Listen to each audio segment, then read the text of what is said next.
And welcome to Tell Me Your Story, New Paradigms for a New World. I'm Richard Dugan, your host. Thanks so much for joining us here on the program.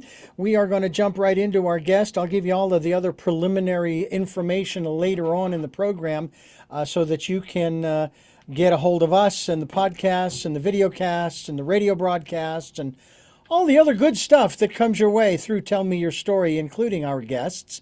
Our guest today is Seana Zelazo, and she is our guest because she is going to talk to us about, I'm going to call it a continuation of a conversation that we've been having with many of our guests of late over this whole aspect of, and in a very general sense, folks, the feminine energy. Okay, that's really what we're talking about today. And we're going to talk about it from the standpoint of a particular book that she has written, has put together. And she's worked as what is an LICSW? Seana, welcome. Hello, thank you for having me. It's a licensed independent clinical social worker, so a psychotherapist. Ah, I like psychotherapists because I get free therapy in the process. Absolutely.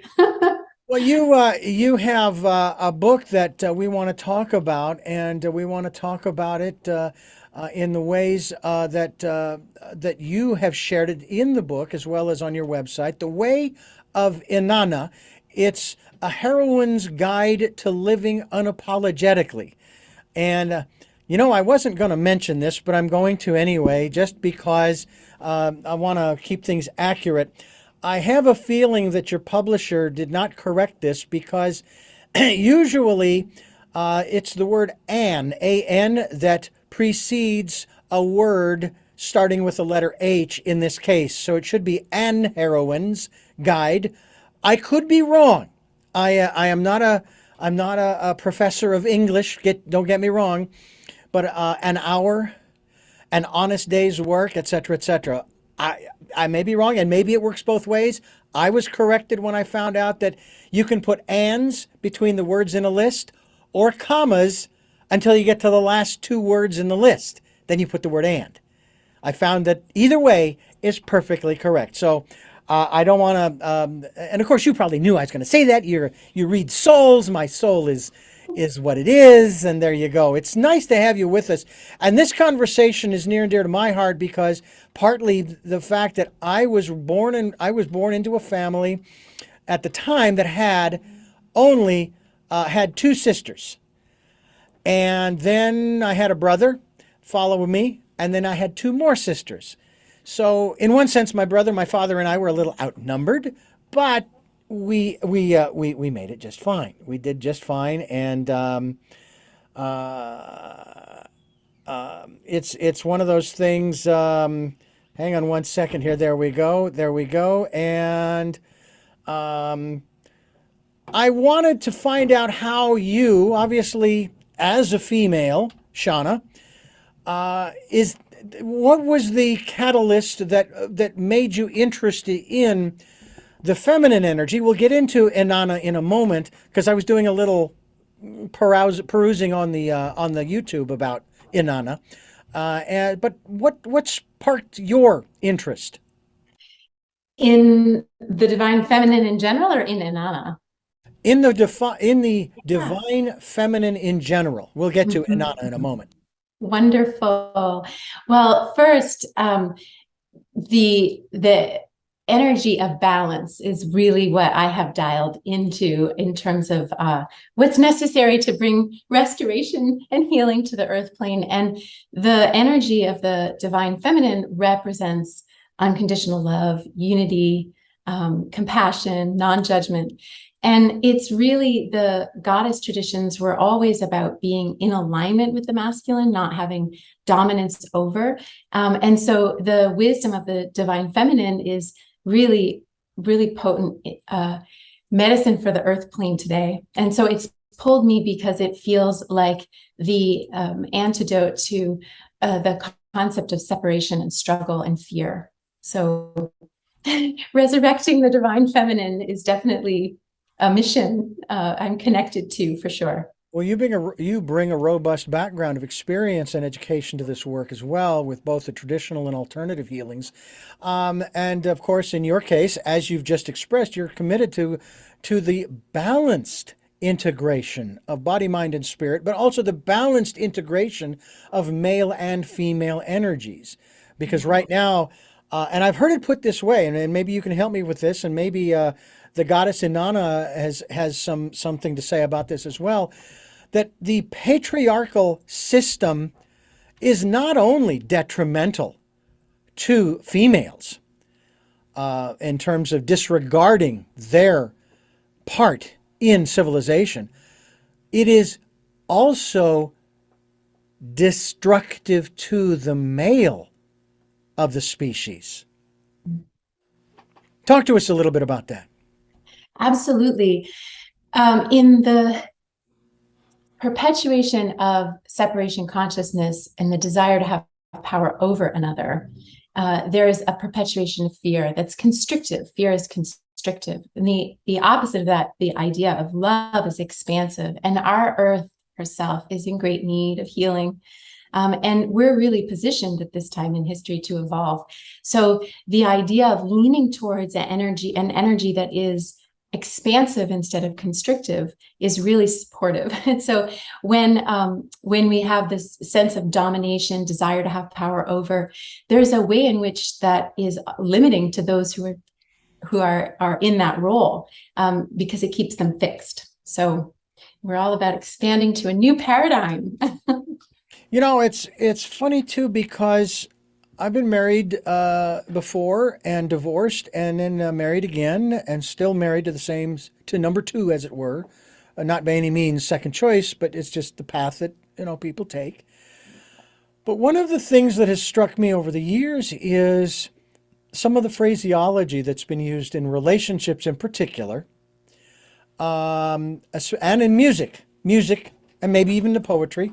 Although to me, music is poetry set to music. She's mine, he's mine, my wife, my husband.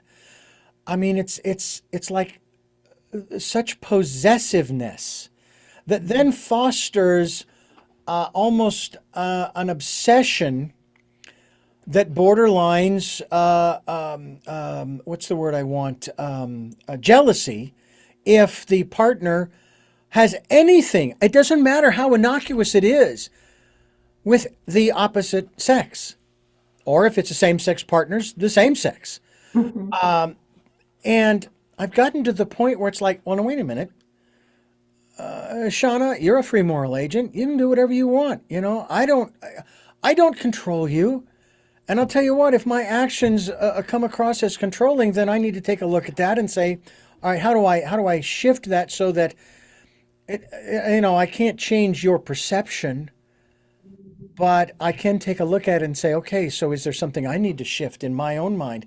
So that we have these words, this power of words that we've been using for generations, centuries, maybe millennia. And I'm at a place where, first of all, I don't want control over another. I got enough trouble controlling my own life. I'll be damned if I'll try to control yours, i.e., that's a line from I think a song that goes back to the late 60s or early 70s. Mm. But talk to me a little bit about that changing paradigm when it comes to that interaction. And even in the business world, I'm an operations manager. I don't have employees under me. I work with them. They don't work for me. I don't work for the general manager. I work with him. And he recognizes that too. Even though we do have that hierarchical structure, I get that. It's important because there are duties that I have to accomplish and duties he has to accomplish, as well as duties my coworkers have to accomplish. But it seems as though that dynamic is starting to change, especially considering what COVID did to us over the last 2.5 years, creating people who I want to work from home. I can do this remotely. I don't need to be, at a brick and mortar location away from my dwelling where I reside. Talk to us about those changes that are happening. Well, there's an increase, absolutely, and I'm so appreciative of your recognition of that. And and also the acknowledgement of the sort of the fluid nature of our growth, and where it is this time to begin to kind of lean into sort of the plasticity of our evolutionary stages instead of holding them fixed. And so there is a way where bringing in the energy of the divine feminine for sure will help kind of reframe the old paradigms for sure, because it's inclusive. And to your point, there's not a hierarchy. It's the energy of the divine feminine is circular, so it's unifying versus linear. And so even just the sort of shift in focus towards including the feminine principle helps with dissolving the concept of hierarchy for sure. But there's also this notion of sovereignty, our own sovereignty, which is somewhat aligned with what you're describing in sort of our choice to sort of decide where we want to work from and all of that. And the divine feminine certainly prioritizes our own sovereignty, teaching us that the way is within. And that's definitely something Inanna does, is showing the wisdom of our own individual heart as the main directional signal for our life, which leads us to embodying our sovereignty. Well, I'll tell you, it's something that I know a lot of men are having trouble with, and it's interesting how it really came to the forefront 6 years ago, 7 years ago. And I just could not believe what I was hearing, whether it was from tapes, audio from microphones that they forgot to turn off, Hmm. or sometimes stuff that was just said during an interview. I was like, are you kidding me? I have even heard men on radio programs admit to being misogynists. Hmm.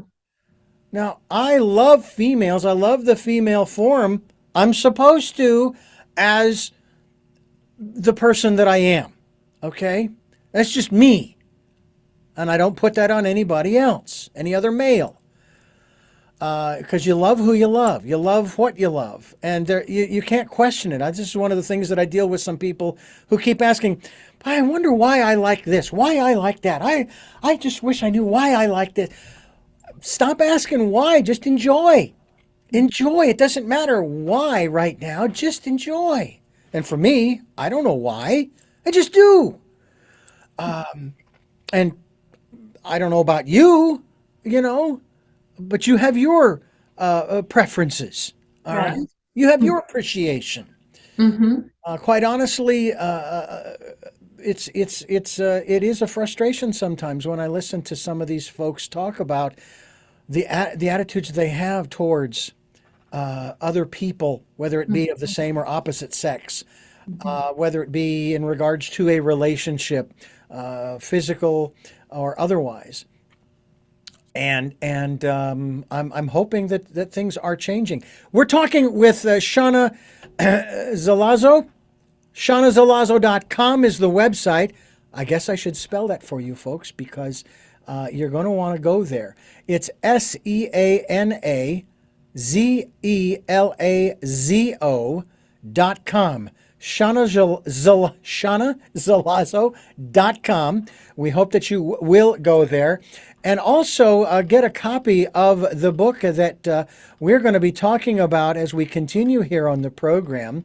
The title of that book is The Way of Inanna, A Heroine's Guide to Living Unapologetically, as we continue here on Tell Me Your Story. I'm Richard Dugan, your host, and it's really a pleasure to have Seana Zelazo on our program to discuss Inanna, a heroine. Tell us, first of all, because I think I may have mentioned this word, that she is a goddess. Tell us about who Inanna, I don't know if I want to say is. Who is Inanna? Beautiful question. I love that. Is indeed. um, So Inanna is a Sumerian goddess named that goes by many epitaphs, and that's one of the reasons I love her the most is her multidimensionality. She has multiple epitaphs: the Queen of Heaven and Earth, the Goddess of Love and War. So she really embodies these polarities. She's the evening star and the morning star, as seen in Venus, the goddess of thunderstorms and rain. So there's this constant capturing of the polarities in her that really speaks to our humanity, which is one of the reasons I love her. But she truly is unafraid to be who she is, and hence the title. And that's something that she really embodies self-love, which is something that as a therapist and in the spiritual guidance that I provide, I have been working with people for a long time about really guiding folks towards self-love. But Inanna really, and working with her and her energy really helped me live self-love in a way that I was able to conceptualize it intellectually very well to teach other people, but not live it in the way that I have since working with Inanna.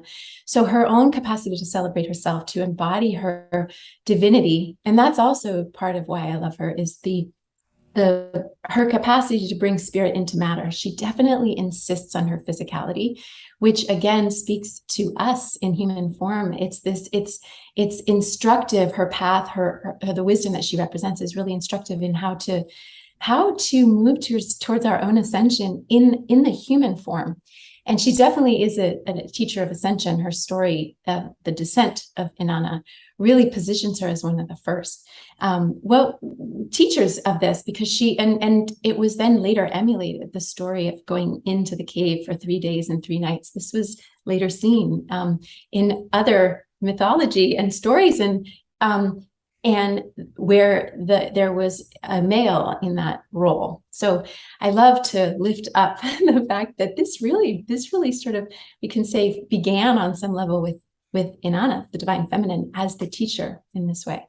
So it's really this, how can you not fall in love with her kind of energy when you really tune into her, you know?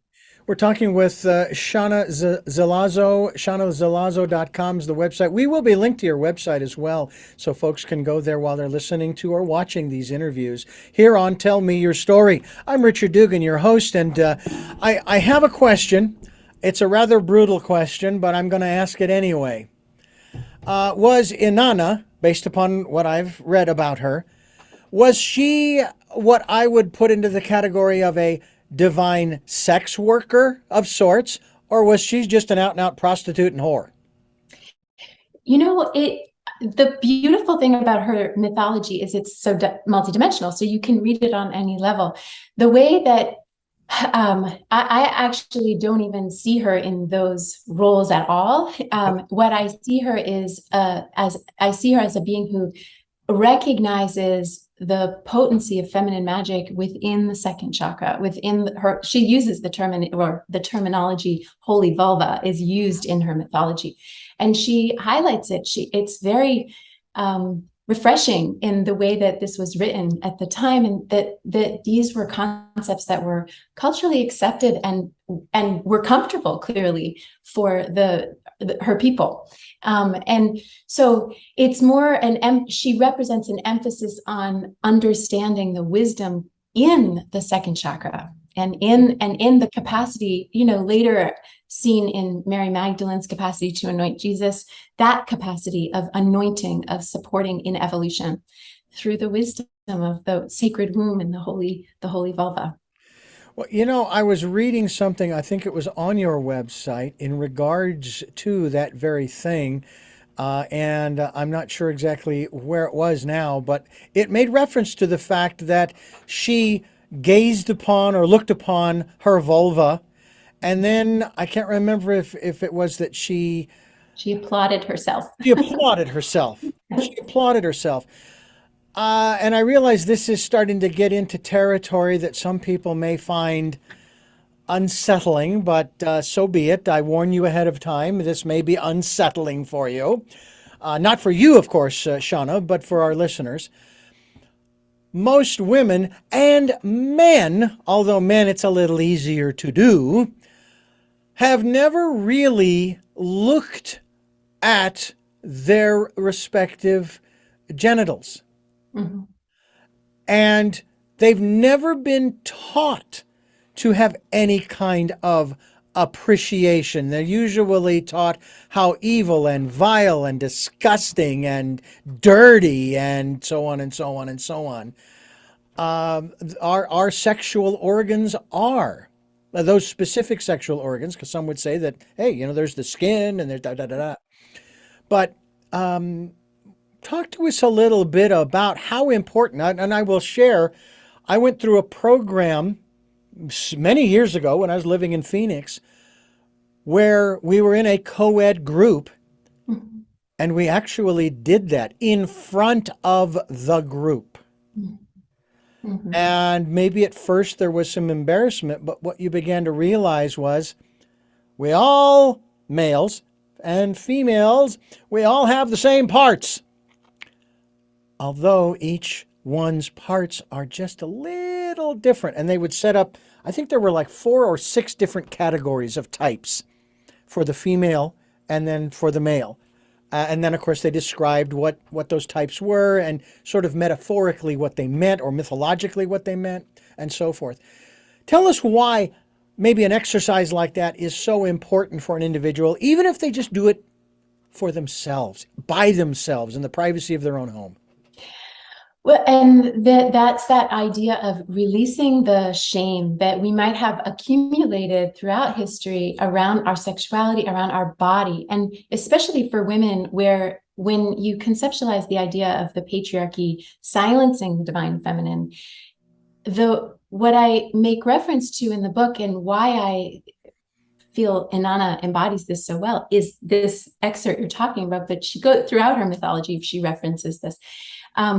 But it is she's emphasizing that there is no reason to have shame. And when the patriarchy targeted the feminine, what I argue in the book really is this, and this idea of the wisdom in that second chakra, that it is this creative womb knowledge and power that might have been threatening, right? And to the patriarchy and the church. So this is she's representing a way, and this practice, if you will, and this is I reference it more as sort of this meditation where she tunes in and she just gets in touch with her sacred feminine power, and that we can do that by becoming familiar with ourselves, releasing the shame, opening to that.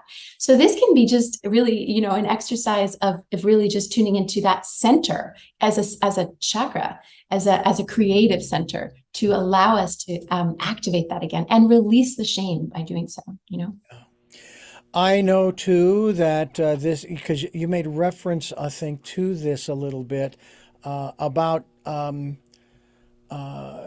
pleasure, Mhm. and that there's nothing wrong with that. And I know that there are those, and I actually went through a phase when I was in my 20s where I was told, oh, no, you don't do that. No, no, no, no, no.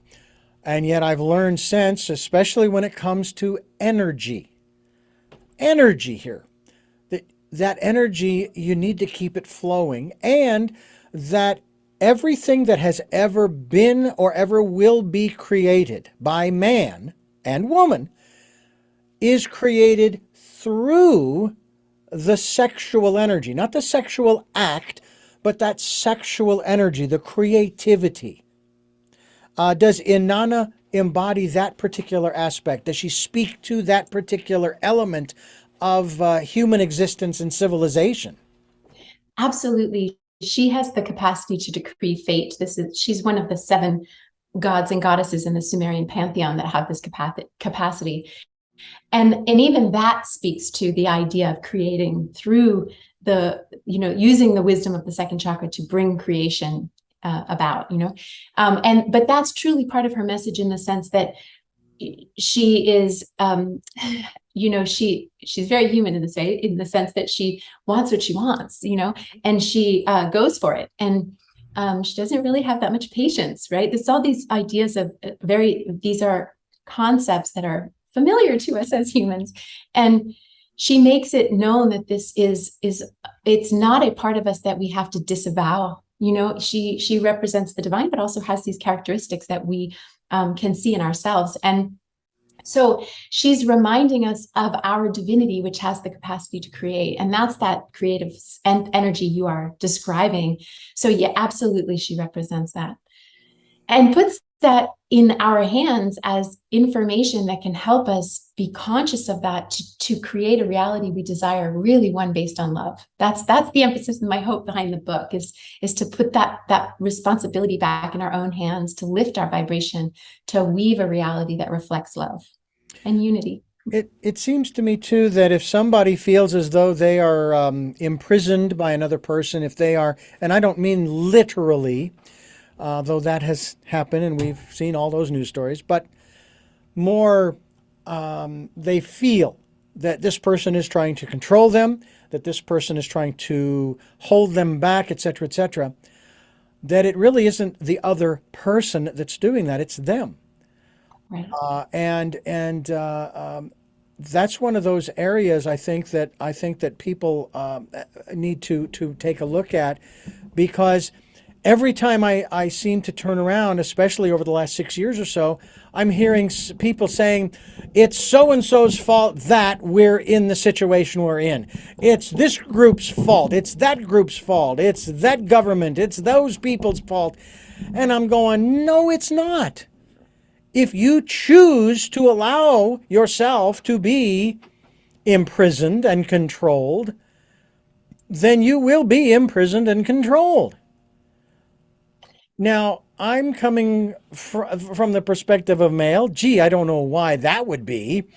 But I don't, as I said before, I don't want to control or imprison anybody. No. So I just, like I said, I'm working on those new paradigms for a new world, as we talk about on this program. Trying to find those new ways of living, giving people choices and knowledge of those choices to help make their dreams come true. As we are talking with Seana Zelazo on Tell Me Your Story. We're talking about the goddess Inanna, and you said Samaria, was that correct? Sumer. Yep. Mm-hmm. Sumer. Mm-hmm. Yes. And this was all BC, correct? Yes. Okay, and Yes. I know that there are new terms, the Sure. No. age Yeah. and all that kind of stuff, but for sake of clarity here, we'll just AD and BC.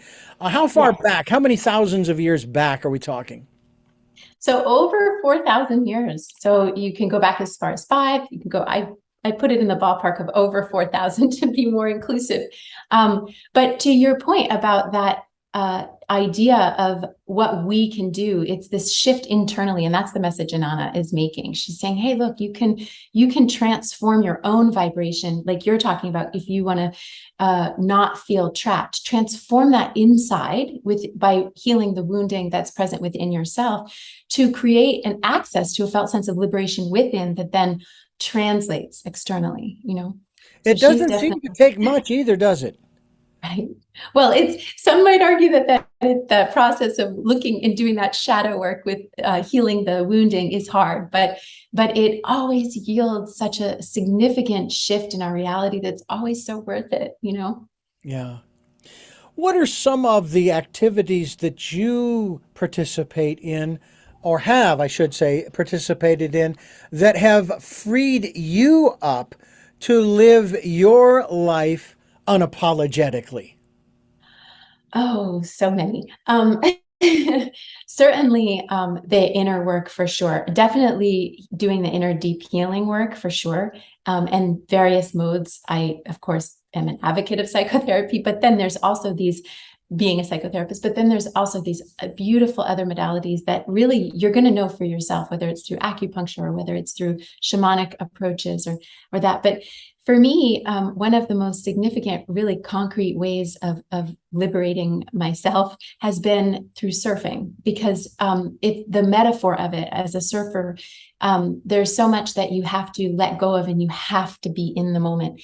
And in that process, you're training yourself, as the waves coming, if you're thinking like, oh no, it's too steep, or I don't want to get on it, or whatever comes up, you will, you're not going to catch it, or you're going to fall off or whatever, off your board or whatever. So there's this way that it's teaching you to drop attachment, and that serves us. So when we come up against things that trigger us in our everyday reality, when we have the practice of recognizing the trigger and not letting ourselves get attached to it, it supports our liberation, and we find ourselves able to live in the present and free, you know. With a combined psychotherapeutic and spiritual approach, Seana Zelazo offers rituals and practices to help readers connect directly with Inanna, and from harnessing your sensual energies to reclaiming the generative capacity of the divine feminine and identifying and amplifying your life's purpose, you will discover the ways Inanna's process is your own. The biggest challenge for a lot of folks, Seana, is finding their life's purpose. And for women, it seems, I think, it's less today than it was maybe a decade or two or three or four ago. But I'm sure that it's still a serious issue in terms of a woman finding her life's purpose.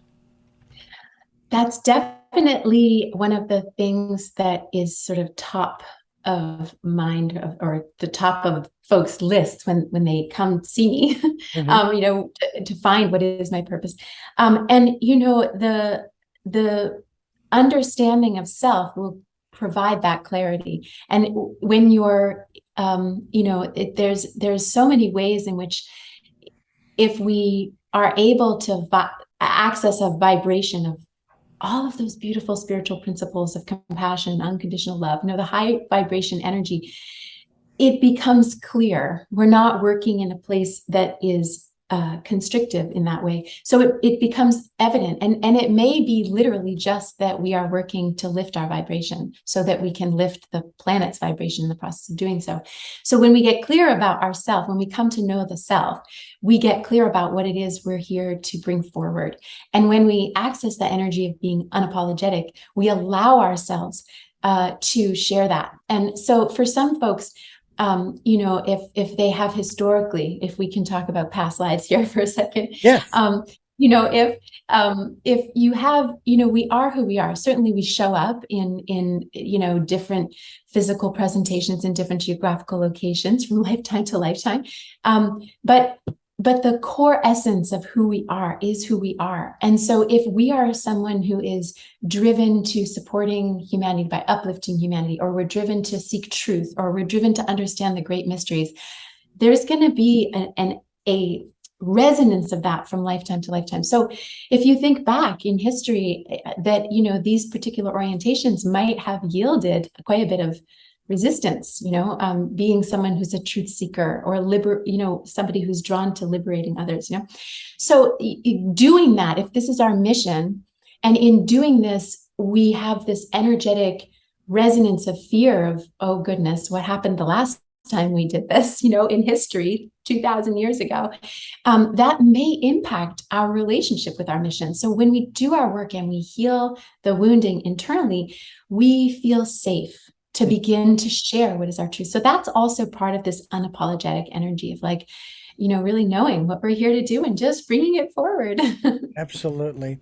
The Way of Inanna, a heroine's guide to living unapologetically. Seana Zelazo is my guest here on Tell Me Your Story. I'm Richard Dugan, your host, and I wanted to kind of bring this up a little bit because I find that there's a contradiction that I'm observing. I mean, I put it in this context. The Ten Commandments, for example, says that thou shalt have no other gods before me. And what I'm finding in today's world is that there are a lot of people, men and women, who have made gods or want to make gods of politicians in particular. It's like, hold it, just a minute here. You're not supposed to have any other God. Well, no, I'm not making him my God. Well, but you're saying that unless he or she is in control, that nothing is going to be right with the world. You know, that sounds to me like you're worshiping this person and you want this person up on that pedestal. It's funny because for years I was struggling with the aspect of finding someone not a philosophy, but someone to follow, thinking that I was missing out on something.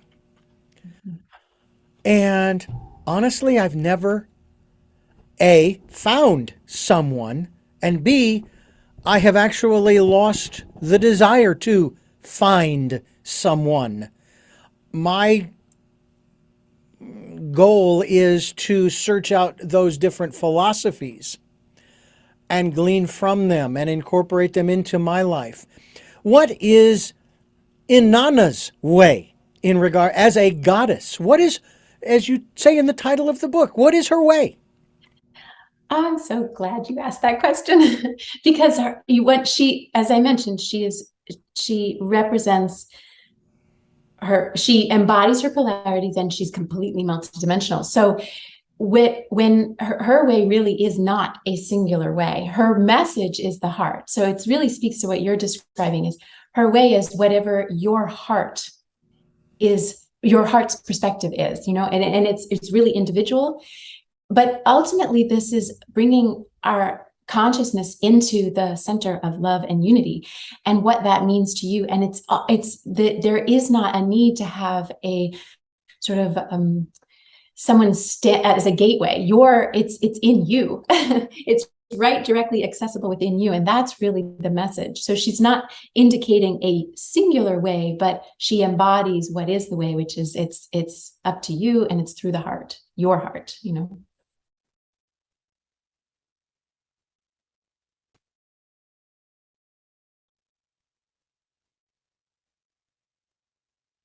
Seana Zelazo is my guest here on the program, and I have to say that this conversation is something that needs to happen on a regular basis, and it needs to be expanded, and we need to go off into the tangents of some of these areas because right now we're in such a state of disarray as a society, as a civilization, not just nationally but globally. Because it seems as though, and I'll use America, the United States as an example, let's just say that we have two sides. Each side wishes the other side would just disappear. That's never going to happen. And that isn't what the divine intelligence, God, whoever you want to refer to, that's not the way it was designed. I mean, I've said it before and I'll say it again. If we were intended to live solitary lives, then we would be on separate planets, but we're not. Talk to us a little bit about the community that we need.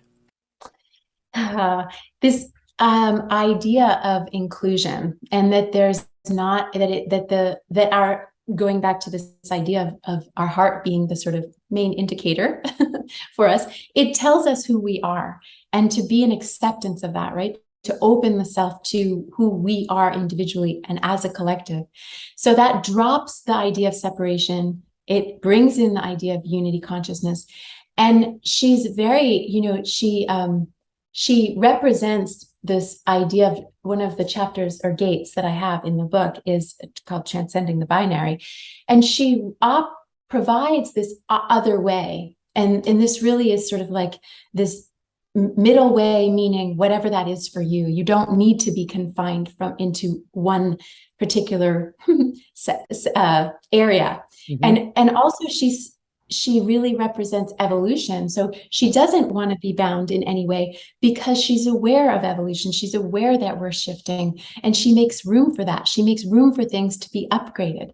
And so the type of really the kind of community that would really support the evolution of our planet is one that drops the notion of separation and opens the heart, leads with the heart, and understands ultimately that what we do to self, we do to the whole. What we do to the whole, we do to the self. And bringing the awareness, if we're all operating from that center, the world would change drastically, because we would understand our actions and the implications of them.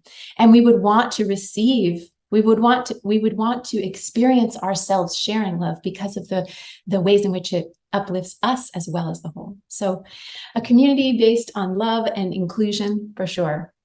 Balance. Yeah, absolutely.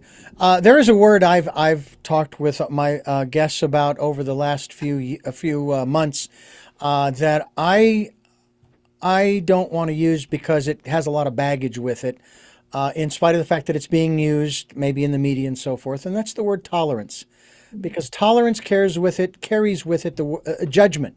It carries with it judgment. I say acceptance. That does not mean that I agree with your perspective, your lifestyle, your this, your that, your the other, because I don't have to any more than you have to agree with mine. I accept you as a member of the human race, as a member of this community, as a member and a contributor to this community. And the purpose of our here being here together is to learn from one another, to grow together with one another, and so forth, to make this a better place, which is what this program is all about, trying to make this a better place for everybody. Do you feel that the way of Inanna is a way for people to do just that? Absolutely. She's entirely about acceptance. And also, this begins with self-acceptance. Right. And that's something that's significant in her.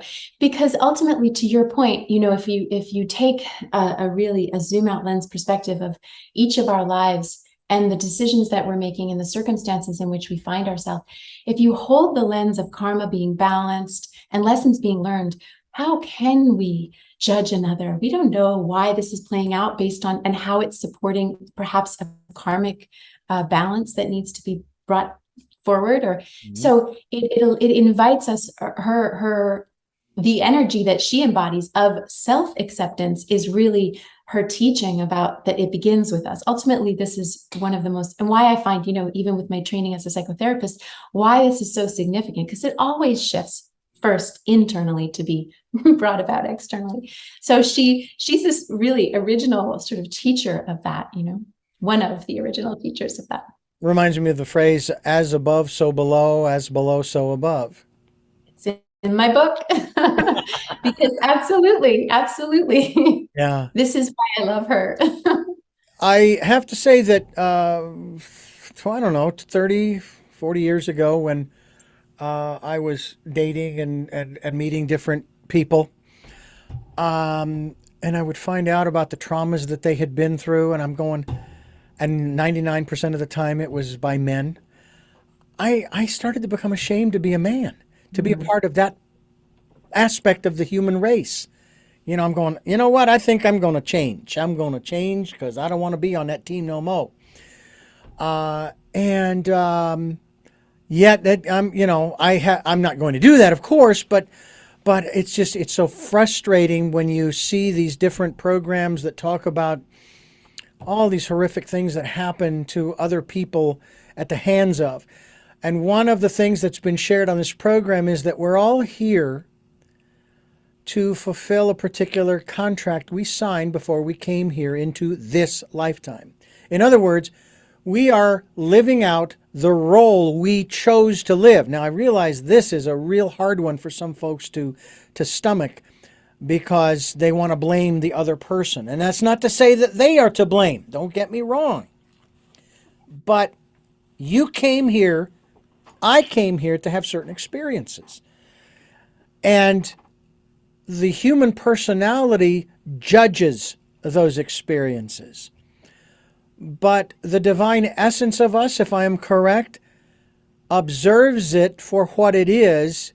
It's just an experience.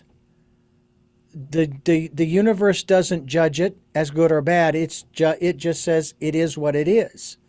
And we are also the ones who put the shame and the guilt and the fear, we put that on us. And I know that there will be, I can hear it in my ear. I can hear people saying, what are you talking? This person abused so and so, and they ought to be put to death. They ought to have this cut off and these privileges denied, and the list goes on. And it's like, all right, I can appreciate that from the human ego personality, but that's not what the ancient wisdom teachings teach us when it comes to living our lives together as a community. Am I Am I off base on that observation? No, absolutely on target. And this idea of judgment is such a powerful one because it surfaces in human form, right? And if we begin to relate to it a little bit like projection it shows us that we're putting something from within us out onto another person so that we can observe it. We don't always necessarily have consciousness about that, but if we train ourselves to, and judgment is very similar in the sense that oftentimes that which we have judgment over is showing us about something that's not healed within us.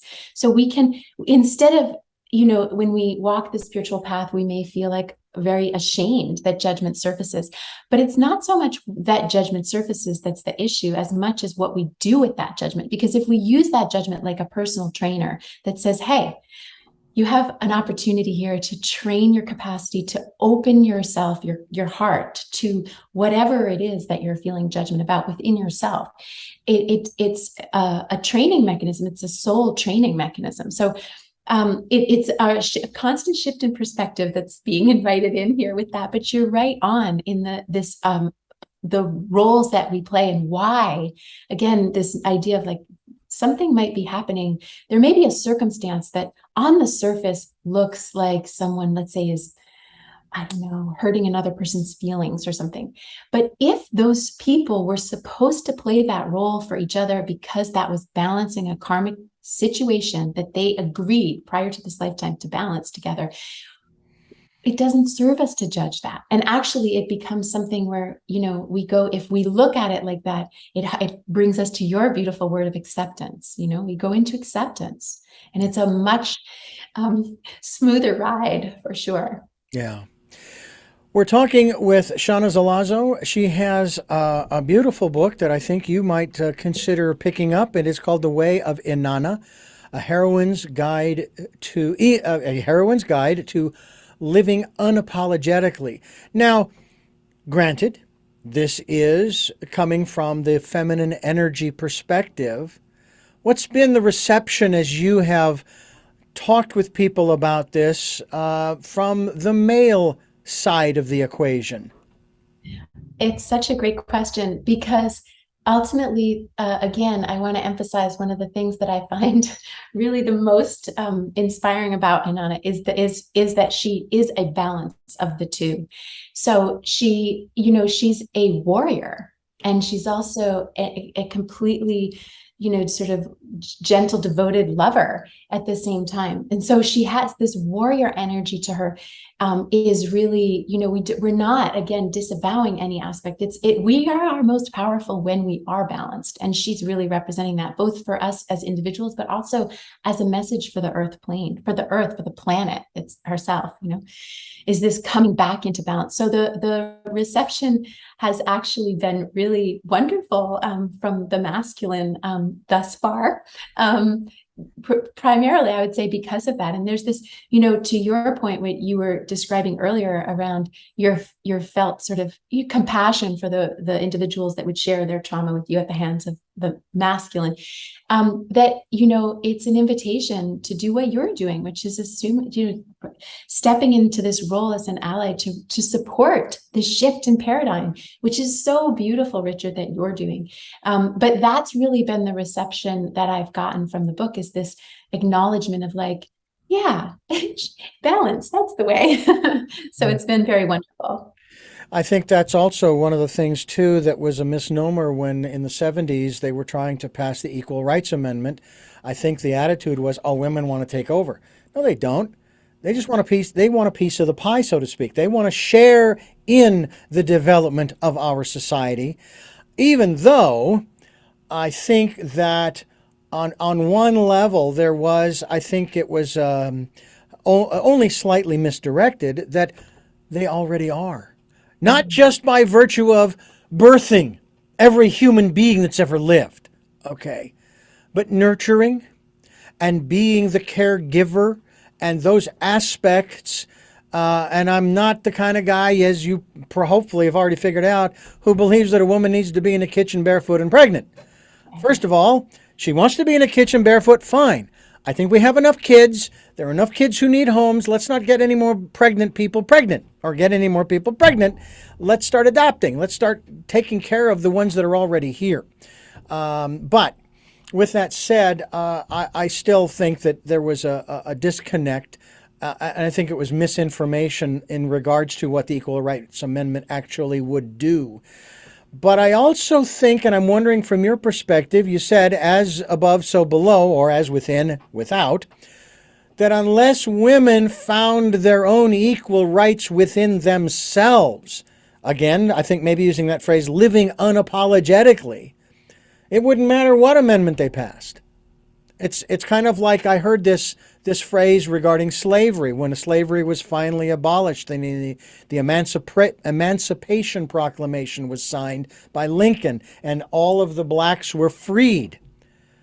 They had no clue because they had lived generations in slavery. They had no idea what to do next because they didn't know what freedom really felt like, what it was, what was next kind of thing.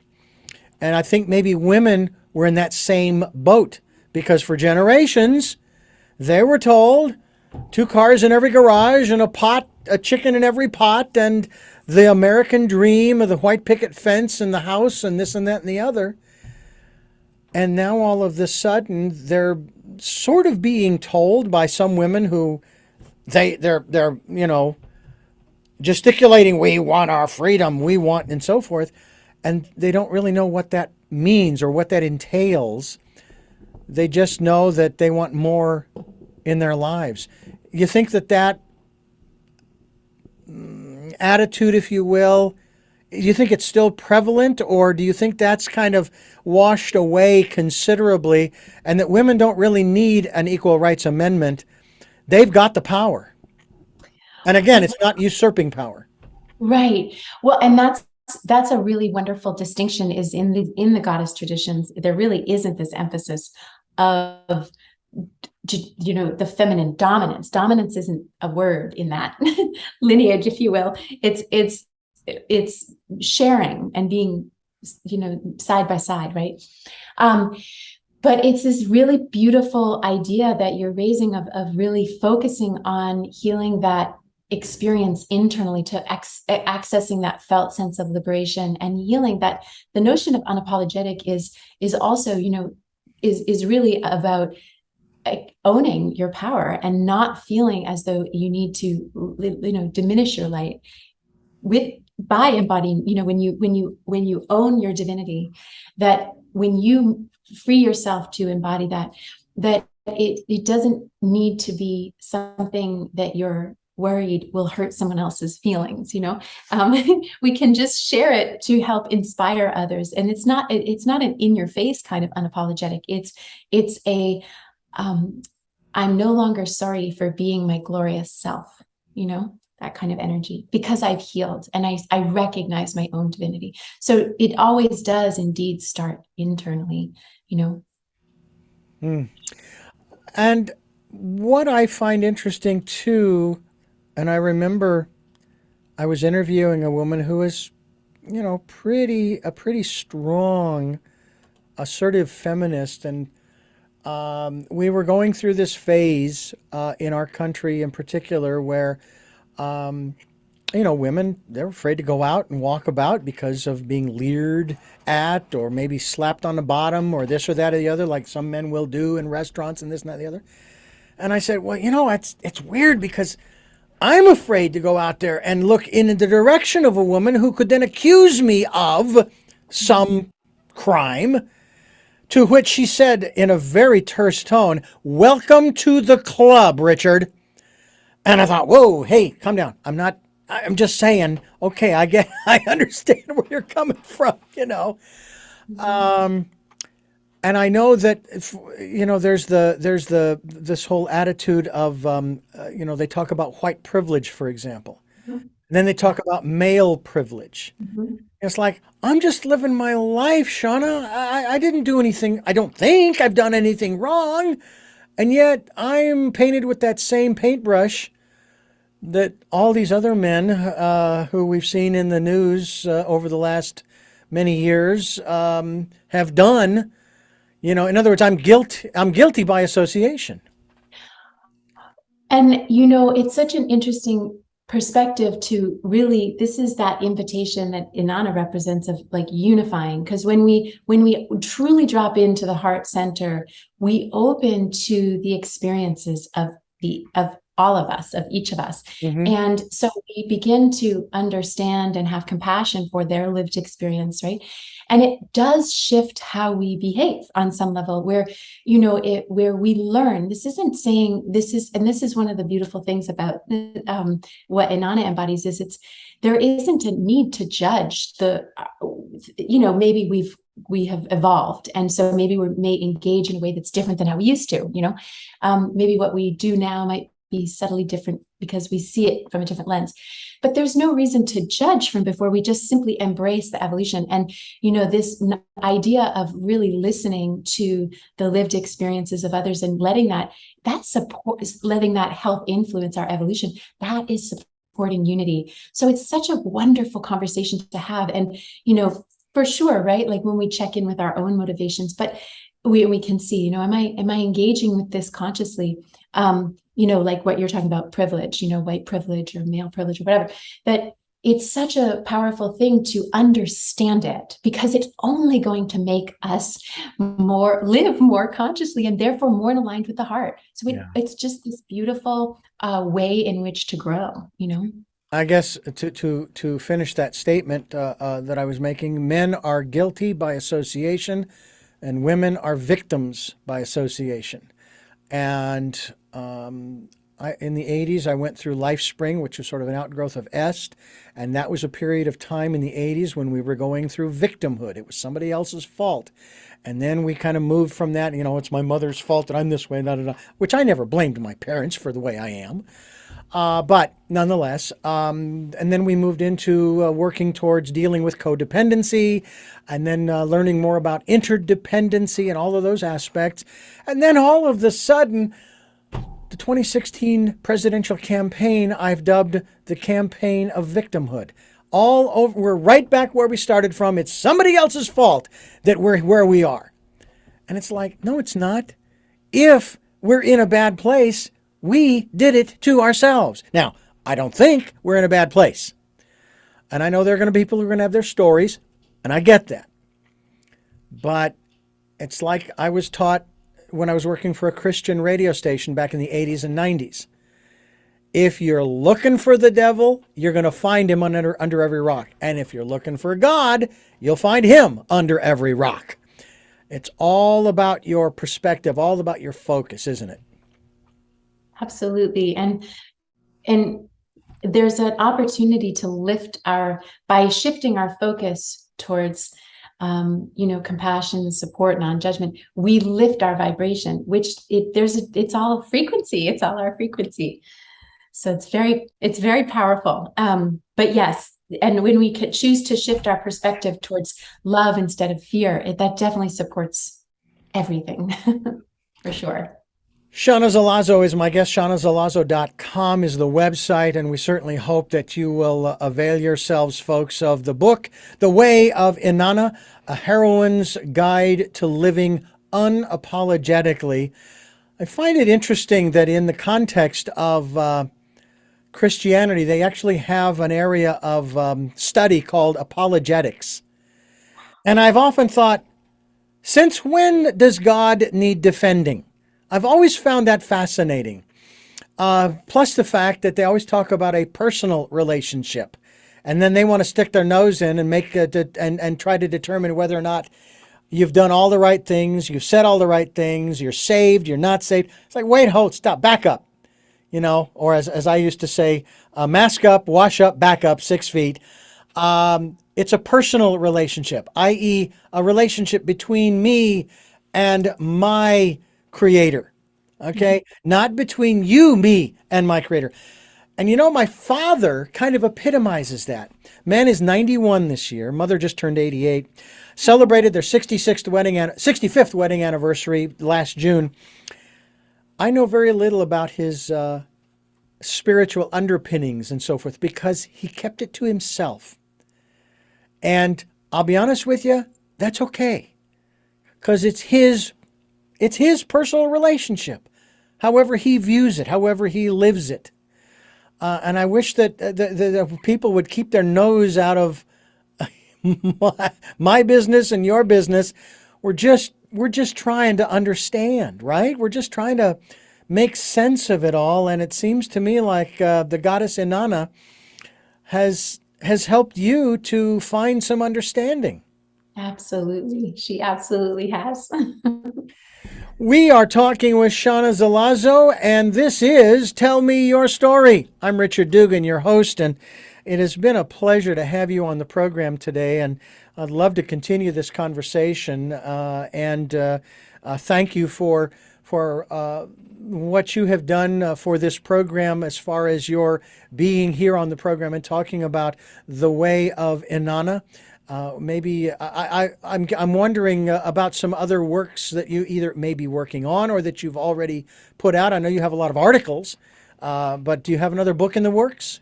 Another book in the works will, yes. Okay. But yeah, it's in its formative stages. Absolutely.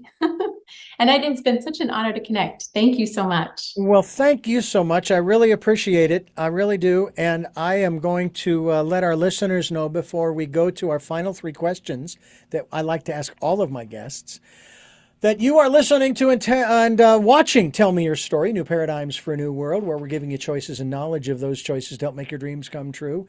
We are here on Sundays at 7 a.m. and 7 p.m., Monday mornings at 1 a.m., 9 a.m. on Wednesdays for our special edition of Tell Me Your Story. And we stream live at those times at richarddugan.com. We have podcasts on SoundCloud, iTunes, TuneIn Radio, Spotify, Stitcher, Player FM, Blueberry, iHeartRadio, Amazon Music, and many others. And we are on YouTube, where you can watch these interviews. And as I said before, we will be linked to seanazelazo.com so that you can find out more about her work and get yourself a copy of the book, The Way of Inanna. We also ask you to participate in the Decade of Perfect Vision. And that is where we ask you to go within and listen to that still small voice. You know, it's funny, Seana, I'll do an entire program and I'll get to this point and I'm going, we didn't even talk about that. I should have brought that up. And it's like, well, hey, that just means we're going to have you back to incorporate that into our conversation. I would be honored. Thank you. We encourage folks to do that and spend that quiet, peaceful time in that quiet, still, calm place, listening to the still, small voice. We also ask that if you can, support us financially. We would greatly appreciate that. We have a PayPal account. It's there for your security as well as ours. And we thank those who have helped. Thank you, thank you, thank you. And we thank those who will help. Again, triple thank you, thank you, thank you. Because everything helps. We'll take energetic support as well, folks. Masculine and feminine. We need both to keep it all balanced and move forward to making this a better world for everybody. With all of that being said, we go to the first of three questions, and that first question is, who is Seana Zelazo? I would say my spirituality is my most salient identity, and really truly the essence of who I am is ultimately really to help others tap into a felt sense of empowerment. So that is my hope through what I do and how I live. What is it that you hope to or want to achieve through the work that you're doing now? A restoration of balance on the earth plane. No small feat, but that is the goal, indeed. Mm-hmm. And what is your life's purpose? My life's purpose ultimately is to help myself and others remember our divinity and move towards our ascension. Absolutely. Seana, thank you again. Seana Zelazo for joining us here on the program. Thank you so much. And I thank you for listening to and watching Tell Me Your Story, New Paradigms for a New World, as we're giving you choices and knowledge of those choices to help make your dreams come true. And until our next broadcast, podcast, videocast, love to Lal and Jeanette. I am listening.